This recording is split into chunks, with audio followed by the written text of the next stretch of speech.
Namo tassa bhagavato arahato samma sambuddhassa. Namo tassa bhagavato arahato samma sambuddhassa. Namo tassa bhagavato arahato samma sambuddhassa.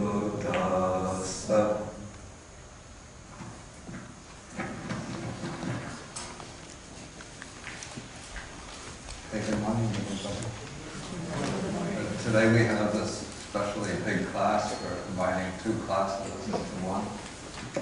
Both the teacher training class and my Sutta study class. So I hope everybody is comfortable with it. Okay, we've been studying Sutta number 39 in the Majjhima Nikaya. This is called the Maha-Assapura Sutta. And this sutta is especially valuable because it gives a kind of thorough overview of the classical training of the Buddhist monk from the early stage up to the point of liberation. And so last time we covered roughly the first half of the sutta, but I can just do a brief review of what we covered.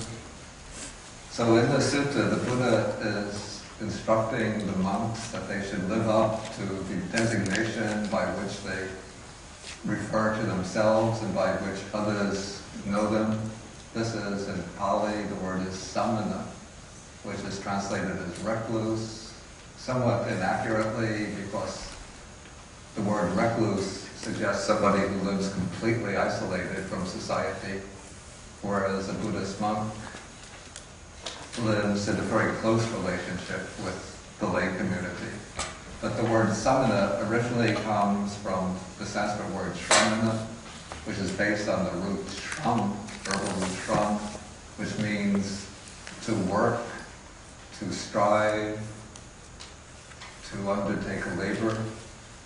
And so this word was used to designate those who had renounced the household life, went into homelessness, and undertook with special efforts, special striving, in order to realize what was considered the ultimate good, the highest goal in the Indian religious scene, the attainment of moksha, liberation, Bodhi, enlightenment, nirvana, nibbana.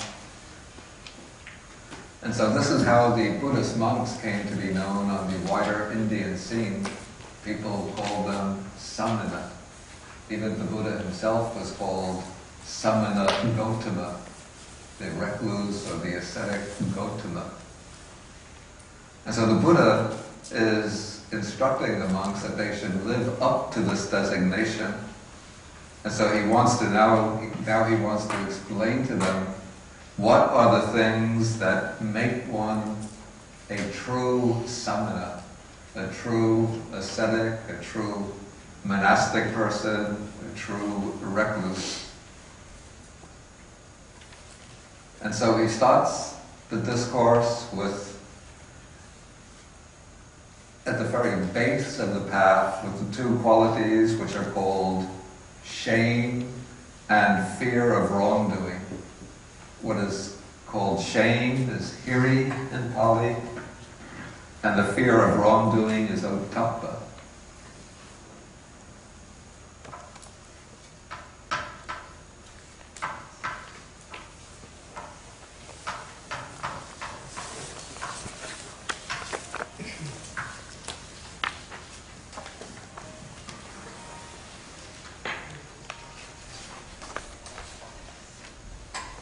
The word hiri, though we translated it as shame, this translation is not so completely satisfactory, but the word hiri refers to what I call the inner sense of self-respect or the inner sense of one's own dignity, the dignity of one's character that protects one from engaging in any unwholesome actions.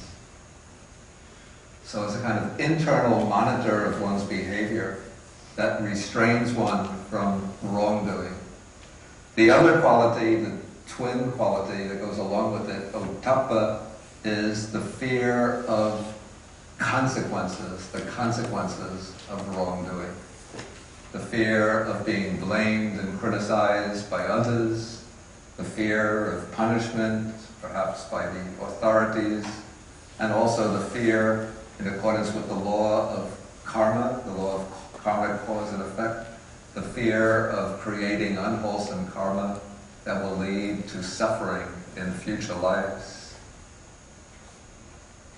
Okay, so this sense of shame or self-respect and the fear of wrongdoing, these, the Buddha says, are the two roots of morality. Then based on these two roots of the moral life, the ethical life, come three factors that constitute the ethical life. Actually, four factors.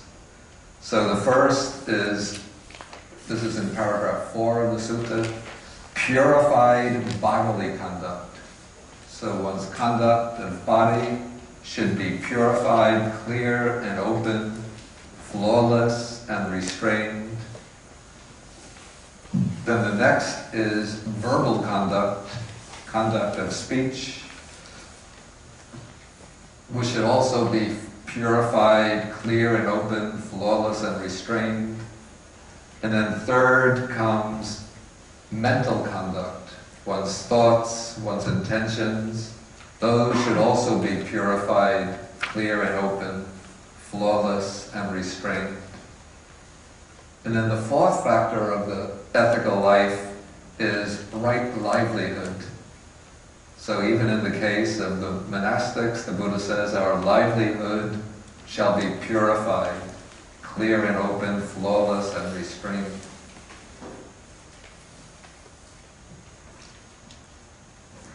And in the case of monastic, this doesn't mean that the monk or nun is working at a respectable job within society, but this refers to the way in which they obtain the requisites, the material requisites.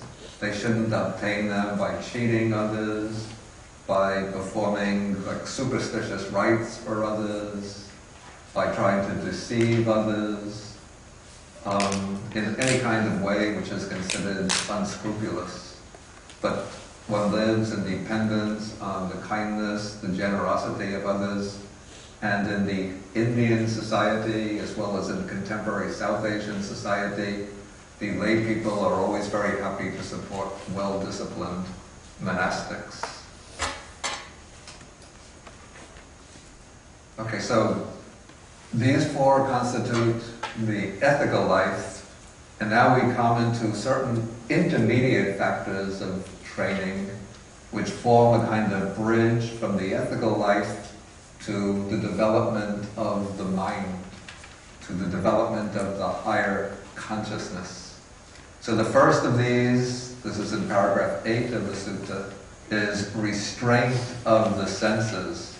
So one restrains the sense faculties so that when one sees any form with the eye, hears sounds, smells odors, tastes different flavors and so on, one doesn't grasp upon the object, but one trains the mind so that in the midst of perception, one is without greed for pleasant objects and repulsion or aversion towards disagreeable or unpleasant objects.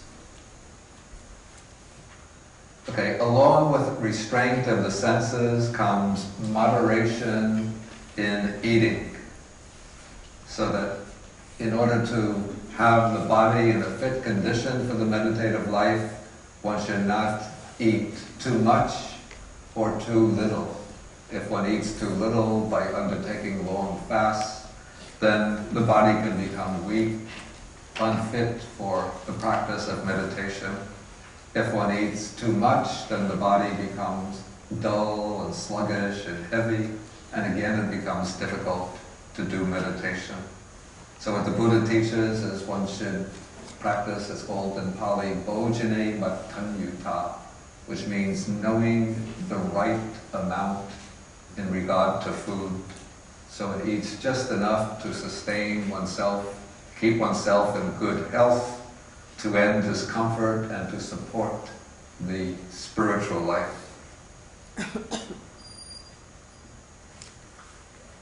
Then we come to the next factor, and this is called wakefulness. And that means that this is for the earnest meditator. During the day, he passes his day sitting in meditation, walking, doing the walking meditation, alternating sitting and walking meditation. During the first part of the night, again, continues sitting, walking. In the middle part of the night, perhaps for 4 or 5 hours, he'll lie down mindfully and sleep, then wake up in the early morning and again begin with the sitting meditation, the walking meditation. So this is wakefulness or vigilance. And this goes along with the next factor, which is called mindfulness and full awareness, or I prefer now, mindfulness and clear comprehension. In Pali, this is sati and sampajanya.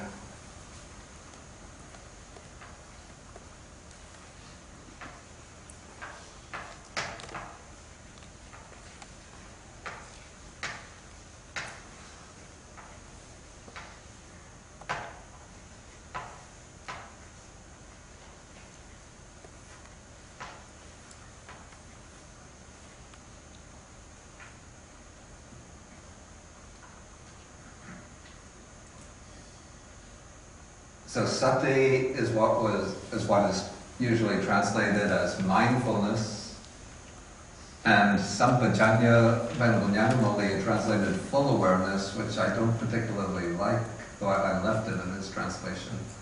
Now I prefer clear comprehension. So sati, we could say, is presence of mind, keeping one's attention on what one is doing,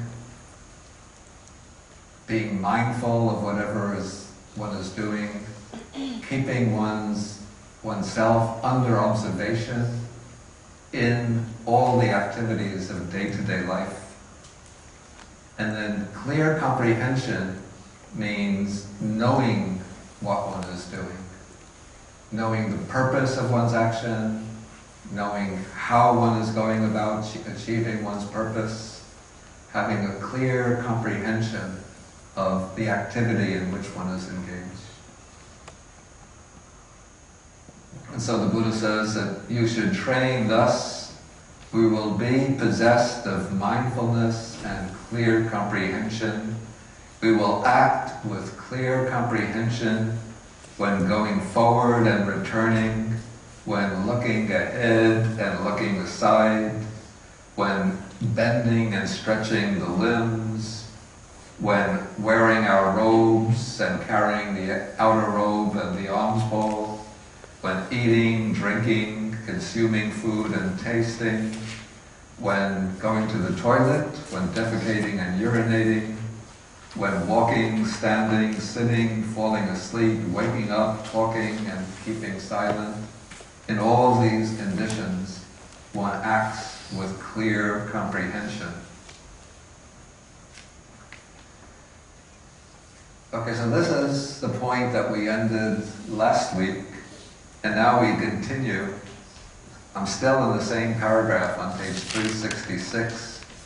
In each case, the Buddha is joining each new factor that he's introduced to the previous one, and then telling the monks that that much is not enough. So here he says, about the 4th line down, now, O monks, you may think thus, we are possessed of shame and fear of wrongdoing. Our bodily conduct, verbal conduct, mental conduct, and livelihood have been purified. We guard the doors of our sense faculties. We are moderate in eating. We are devoted to wakefulness. And we are possessed of mindfulness and clear comprehension. That much is enough. That much has been done. The goal of the ascetic life has been reached. There is nothing more for us to do, and you may rest content with that much. But I inform you, I declare to you, O monks, you who seek the status of ascetics, do not fall short of the goal of the ascetic life while there is more to be done. So now the Buddha is going to explain what more has to be done, and this is going to be stated by way of overcoming the 5 hindrances. The 5 hindrances are the main obstacles to the development of meditation. Okay, so here the Buddha says, now I'm in paragraph 12, what more is to be done? Here, a monk resorts to a secluded dwelling place. And then the Buddha mentions sort of the ideal dwelling places for meditation.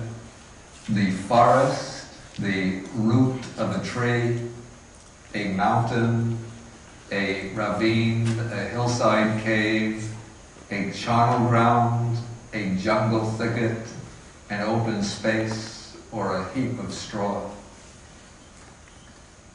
So in the Buddha's day, monks didn't live usually in nicely constructed monasteries with all the provisions, electricity, radios, televisions, computer outlets. But they would live in very simple huts, and during the day when they wanted to go for meditation, they would usually just choose the foot of a tree or open space, or sometimes just a cave or an overhanging rock. They would sit under the overhanging rock, and that would suffice for the whole day. Okay, so now the Buddha explains how the monk practices to overcome the 5 hindrances.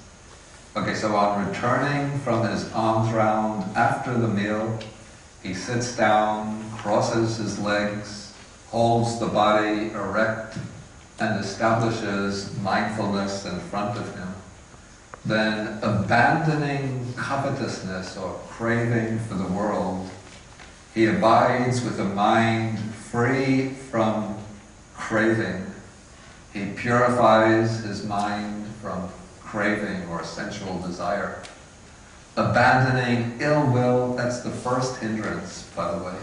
The hindrance here is called covetousness, but it really signifies what is elsewhere called sensual desire. Then abandoning ill will and hatred, he abides with a mind free from ill will, compassionate for the welfare of all living beings. That he purifies his mind from ill will and hatred. Abandoning sloth and torpor, or dullness and drowsiness, he abides free from dullness and drowsiness, perceiving light, mindful and clearly comprehending. He purifies his mind from dullness and drowsiness. Abandoning restlessness and remorse, he abides unagitated with a mind inwardly peaceful, inwardly calm. He purifies his mind from restlessness and remorse. Abandoning doubt, he abides having gone beyond doubt, unperplexed about wholesome states or wholesome qualities. He purifies his mind from doubt. Okay, so here, very concisely, the Buddha indicates how the meditator overcomes the 5 hindrances. And if you just read the text, it seems that all you have to do is sit down, cross your legs, and start to meditate, and immediately one can get rid of the 5 hindrances. But actually, perhaps in the Buddha's day, there were many people we say that they had planted seeds in previous lives through the intensive practice of meditation, life after life. And so when the Buddha arose in the world, these people also came to rebirth in the environment of the Buddha. And so after hearing the Buddha's teaching, they can go off and meditate and achieve success very quickly and easily. But maybe there are some of you who are like that. But, well, for people slow, I include myself among them, most of our practice is dealing with the 5 hindrances, learning how to face them, how to understand them, and how to counteract them using different skillful methods of practice. Jason? 我有水一点，我要水一点的，要。Okay, so on one of the sheets that I handed out,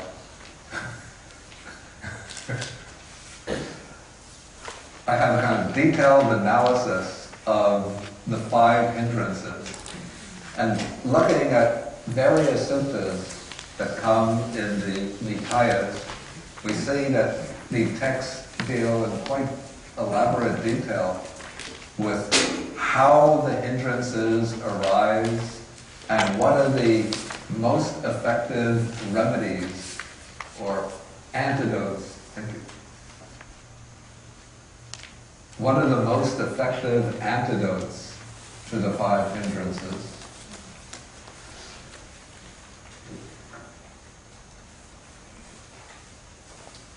And this guy here, he's my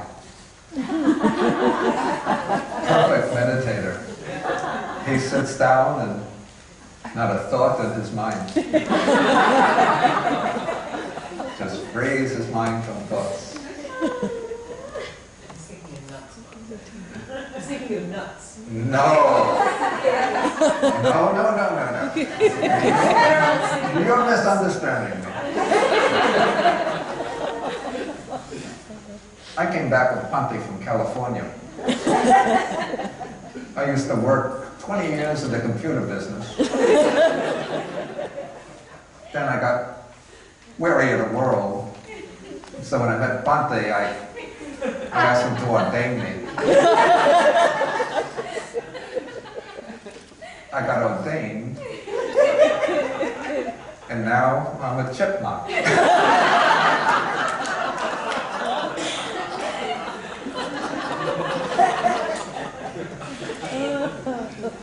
You know, Bhante says he's a slow meditator. I don't have any problem with the 5 hindrances. Just sit down, focus on my breath, and the thoughts all gone. Maybe when we get back to the Taishu Hall, you can teach me a little bit how you do that. Very simple, Bhante.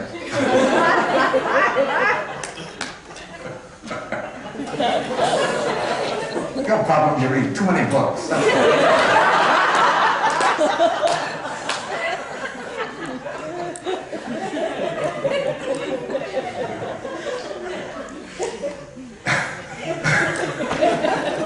You Westerners, you just think too much.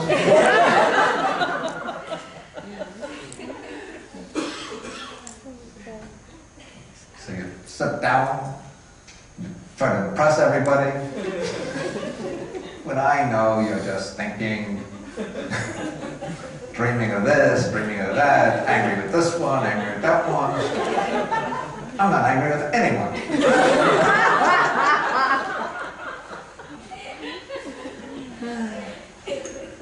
I never get lazy, never get dull and drowsy. When I'm tired, I sleep. When I'm hungry, I eat. Most of the time, I just meditate.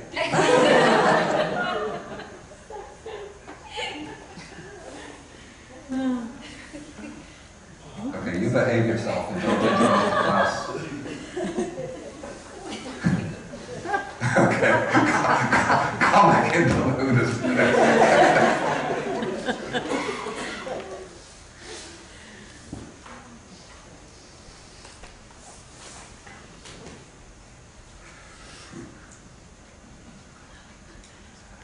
Okay, so if we look at the table, we see the first hindrance is given as sensual desire. And then some of the suttas explain how sensual desire arises, and it arises from what is called careless attention to an attractive object. The word careless attention is a very important word. This word and its opposite, very important.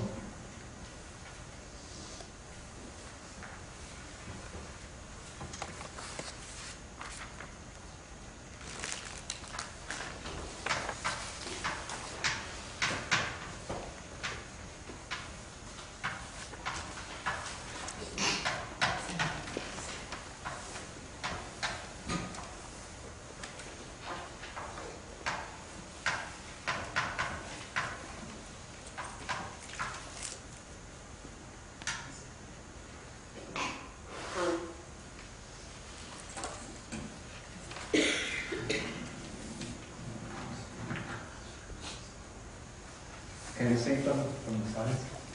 Okay, so what's called careless attention, this is ayoniso manasikara. Also, it might be rendered as superficial attention, unmethodical attention, improper attention.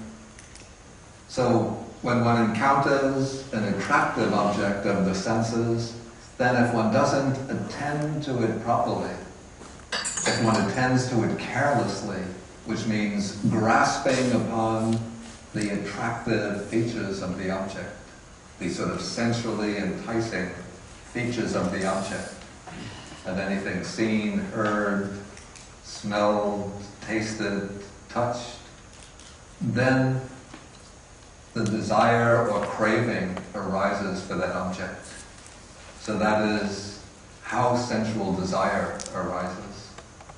And of course, in the context of Buddhist meditation, usually the most sort of stubborn, persistent, obsessive form of sensual desire is sexual desire. So thinking about, for the monk, thinking about beautiful, beautiful women, about sexual pleasure.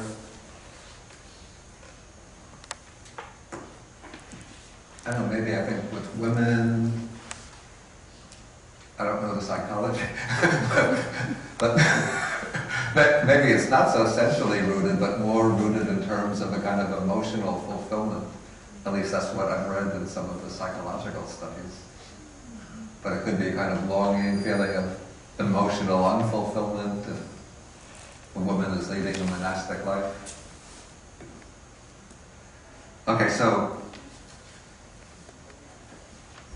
the text proposed some of the antidotes for overcoming sensual desire.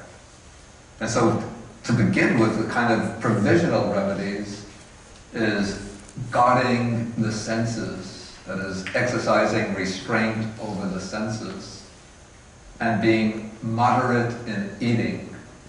Because if one just allows oneself to eat anything that one is attracted to, and if one overeats, then that will provoke sensual desire.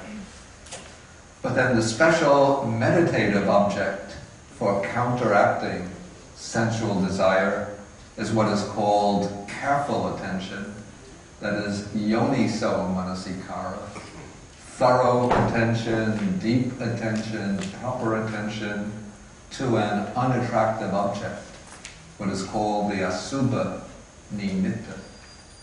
And what is meant by the unattractive object usually is taking one's own body and then analyzing or investigating one's own body in terms of the classical 32 parts of the body. So one investigates one's own body from the top of the head down to the feet, from the feet, the bottom of the feet, up to the top of the head, bounded by skin. One investigates the body in terms of the 32 parts: hair of the head, hair of the body, nails, teeth, skin. Then beneath the skin, actually when one sees the body, any body, if you really reflect, what are you actually seeing? You know, the most beautiful supermodel in the world, the most beautiful actress, the most handsome actor. When you look, what are you actually seeing? What you actually see with the eyes are hair of the head. You might see some hair of the body. You might see fingernails, toenails. If they smile, you see the teeth, and you see the skin. That's all you're seeing. And then you imagine that the hair is cut off, put on the table in front of you. Some of the body hair is shaved off, put in front of you. The fingernails are clipped. The clippings of the fingernails are put in front of you. Some of the teeth are pulled out. Or all of them are pulled out in front of you. And maybe some of the skin peels off. You know, when somebody gets sunburned, the skin will peel off. Put the skin in front of you. And then you ask yourself, is this what I'm swooning over? And so if you just focus on these 5 bodily parts, put on a tray in front of you, all of that obsession and infatuation and intoxication goes away. Okay, but then we can go beneath the skin to see what is actually below the surface. Then we get the muscles, nerves, bone, the marrow of the bone, kidneys, heart, liver, diaphragm, spleen, lungs, large intestine, small intestine, stomach. Then inside the intestines there's the feces, in the head the brain, then there are the liquids or fluids of the body, bile, phlegm, pus, blood, sweat, tears, tears, synovial fluid, that's the fluid of the joints, saliva, mucus, the oil of the skin, and urine. So those are the 32 parts of the body. So what one does meditatively is to go through the body, starting with one's own body in terms of these 32 parts, investigating them over and over. And as one does this, then one gets this impression of what is called the unattractive nature of the body. And that helps to diminish sensual desire.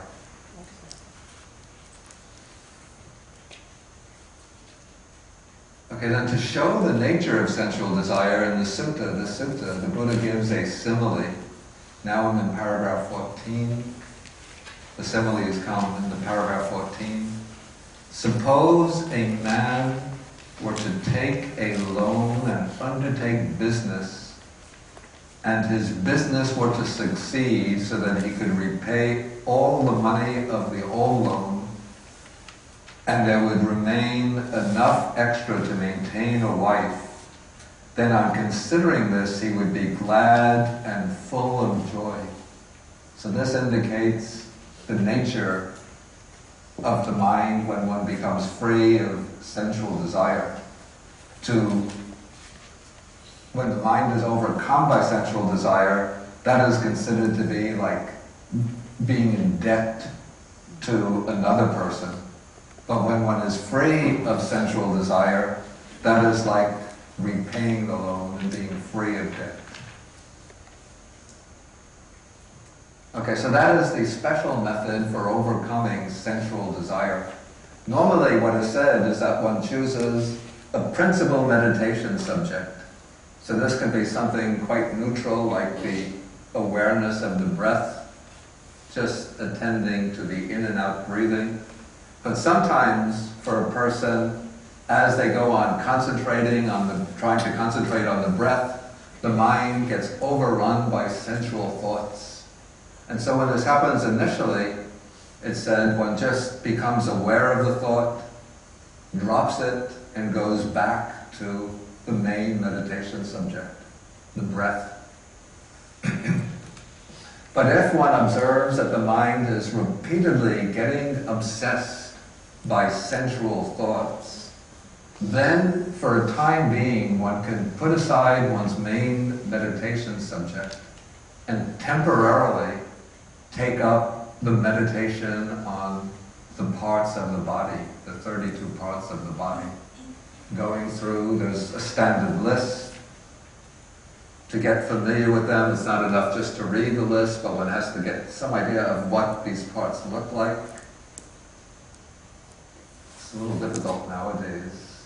In Buddha's time, the monks used to go to the charnel grounds where bodies were discarded, and then the crows and other birds would come and tear open the bodies, and so they would be able to investigate what's inside the body. When I was living in Sri Lanka, we used to have like special arrangements with, you see, since Sri Lanka is a predominantly Buddhist country, many of the medical doctors, most of them are Buddhist. And so we used to cultivate special relationships with the doctors who would, they would be the judicial forensic specialists whose job is to perform the autopsies. And so sometimes we would go to the hospital and get special permission to go into the autopsy room, and then the doctor would, they'd bring out the corpse, and I don't know if you've ever seen a corpse, not decked up in a funeral home, but this is a corpse actually laid out completely naked in the mortuary. It looks just like a person who's sleeping.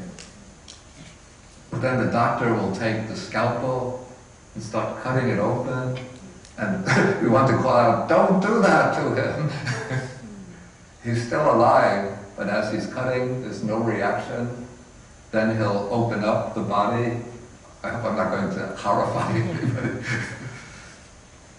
And start pulling out different organs, telling us this is the heart, this is the liver, here's the small intestines, these are the large intestines, this is the spleen.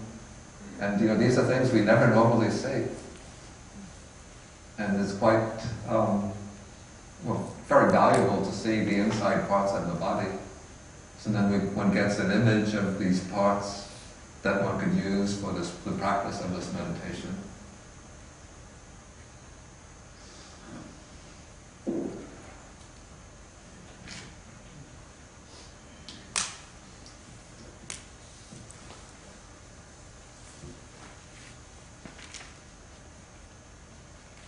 Yeah, okay, so one takes the 32 parts, so one puts aside the main meditation subject and focuses on the 32 parts, going through them over and over till one gets a very strong and clear impression of this unsatisfactory, unattractive nature of the body. And then when the sensual desire diminishes, then one can go back to the primary meditation subject, like the breath. Okay, now we come to the second of the 5 hindrances. This is ill will, or anger, or hatred. And this is said to arise from careless attention to a repugnant object, to something which is undesirable, disagreeable, unpleasant. Usually ill will arises towards people, towards whom one feels some kind of aversion. And so if there's a person whose manner seems gruff and crude Their speech is grating and offensive. They have a kind of rough manner. They create all sorts of trouble for you. And if you keep on focusing upon them and upon the way they behave, the way they speak, the way they look, then ill will arises towards one. Okay, so how does one overcome this ill will? So the main method that the Buddha teaches for overcoming ill will is the meditation on loving kindness. This is what we call in Pali metta, metta bhavana.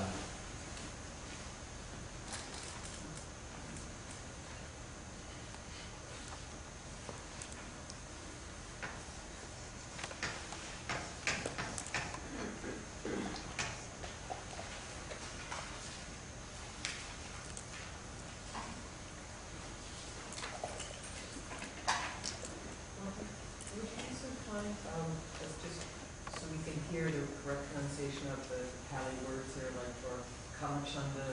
Yeah. Okay. Yeah. It's actually kamachanda. Yeah. The A with the bar over it is a long vowel. Kamachanda. Then the next one is ill will is vyapada. Yeah. Vyapada. And its condition is patiga nimitta. I should have actually asked, after explaining the first hindrance, whether there were any questions about the overcoming of sensual desire. Okay, how does that reconcile with the view of Yeah. How does that reconcile with the view of fresh human life? Okay. I mean, human life is regarded as, I'll just repeat the question so that it gets onto the page. Yes, how to reconcile this view of the human body with the idea of the precious human life. Human life is considered precious according to Buddhism because it provides the special conditions, almost the unique conditions, for setting out on the path to liberation. Human life has the advantage of, it's said that it's not too short, it's not too long, so that we become deluded by the length of a life, and yet it's not too short, so it's long enough for us to undertake a process of spiritual development. There's a mixture of happiness and suffering in the human realm, so that through the suffering we can get motivated to undertake the practice of Dhamma, and because there's happiness we can make progress and experience the fruits of practice. So for this reason, human life is pleasant, or is considered something very precious and desirable. But this is, I say, the meditation on the unattractive nature of the body is something being used like a skillful device in order to overcome the craving for sensual pleasure. And I should also point out that according to the meditation manuals, it is not recommended for everybody. People have different temperaments, and so for the person who tends to be angry or hateful, don't recommend the meditation on the unattractive nature of the body. For a person who tends to be morose and gloomy, it should be practiced. But it's recommended especially for the person with strong sensual streak in their character, because that is the appropriate medicine. Yes, please. I don't know if I can quite formulate this. Just try it. Okay. Talking about sensual desire in monks as usually focusing toward the sexual. Yeah. Whereas psychologically, in nuns and women, there is a whole range of emotional components. Now, traditionally, have there been meditation practices analogous to the 32 parts that deal with the articulation of the complexities of the emotional? Yeah, that's a very interesting question. And I have to say that it's something I haven't really seen treated adequately in the Buddhist texts. One would have to say, quite frankly, that there seems to be almost a simplification of what you call this broad range of emotions, as if all the emotions of, say, the household life, a feeling of, well, maybe there is something of, because the texts sometimes speak about different emotions which are similar, but still they display subtle differences. So the text, they distinguish between sensual desire or sensual craving, which is sometimes called raga, translated as lust. Then there's an emotion called pema. Pema is affection. So this would be the kind of emotional attachment to another person, not necessarily just rooted in sensuality, but it's based on the kind of affinity of character, admiration for the person's personal traits. And the pema can both have an attachment connected to it, and also there's a kind of pema which is not connected with attachment. This would be, especially with good or very virtuous people, they will have an affinity or resonance with one another, and an affection and admiration for one another, which is not based on a kind of craving or need within the person, but an admiration for what is good. Okay, so there's raga, which is sensual craving. There's pema, affection with attachment, and pema without attachment. And then there's metta, which is a kind of universal loving kindness. So, are there, in the text, strategies for dealing with pema with affection?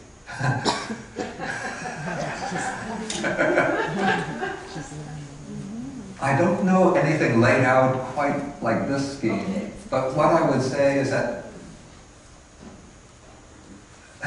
this is, again, it's a little strong medicine, but it could be something like a meditation on death, that I have to be, maybe this is the one. It's a reflection that I have to be parted and separated from everyone and everything that is near and dear to myself. And so, when one practices this, even if one continues to live in close association, it doesn't mean that one renounces and becomes a monk or a nun, but one continues to live with husband, wife, children, and so on. But if one of them dies, one can accept it with some degree of mental balance, not getting overpowered by emotion, because one has trained the mind to reflect that there must be separation. Whenever there's union or meeting, there must be eventual separation.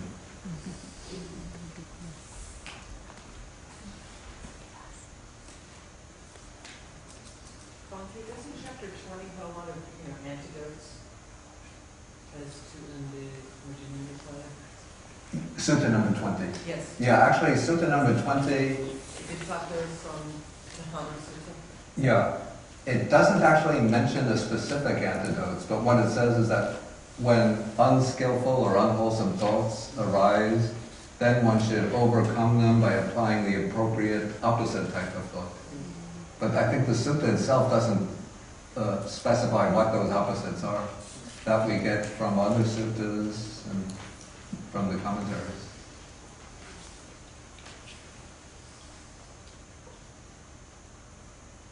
Okay, there are a few questions from the internet. One says, moderation in eating means that no self-respecting Buddha can become fat, like the fat Buddha in the Chinese temples.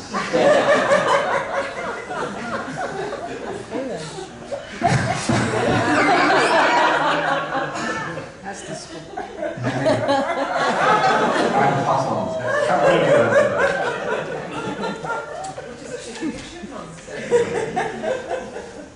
Well, actually, that figure in the Chinese temples, he ain't really a Buddha. That's actually Maitreya Bodhisattva. And you see, the Chinese believe that somebody who's happy eats a lot. Right? When they eat a lot, they get fat. That's why they show Maitreya Bodhisattva. He's going to be the next Buddha. And so he's very happy. Since he's happy, he eats a lot, and he gets fat.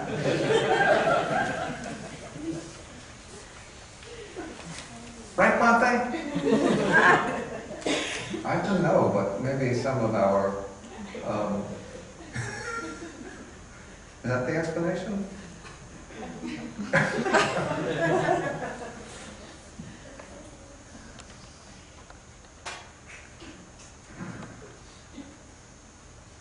Okay, second question. What is the meaning of percipient and light? Okay, that I'll come to as we go on. Asubha meditation, that's the meditation on the unattractive nature of the body. Is it similar to aversion therapy and conditioning to cure some forms of addiction? Maybe, I don't know what aversion therapy is. Okay, unskillful practice of Asubha meditation led some monks to commit suicide. So is it safe to practice without supervision by an experienced teacher? Yeah, there's an account that comes in the Vinaya, also in one of the suttas, that it's a very strange incident. The Buddha taught the Asubha meditation, the meditation on the impure, unattractive nature of the body. Then he went off immediately after into isolated meditation. Was it for 2 weeks or 3 months? I don't remember. But he's not available. Then these monks are practicing the Asubha meditation, and they become revolted by the body, and so they start killing one another or asking some other person to kill them. And so when the Buddha comes out of meditation and looks at the Sangha, he's wondering, where have all the monks gone? And then Ananda reports they've all, well, not all, but many of them have committed suicide.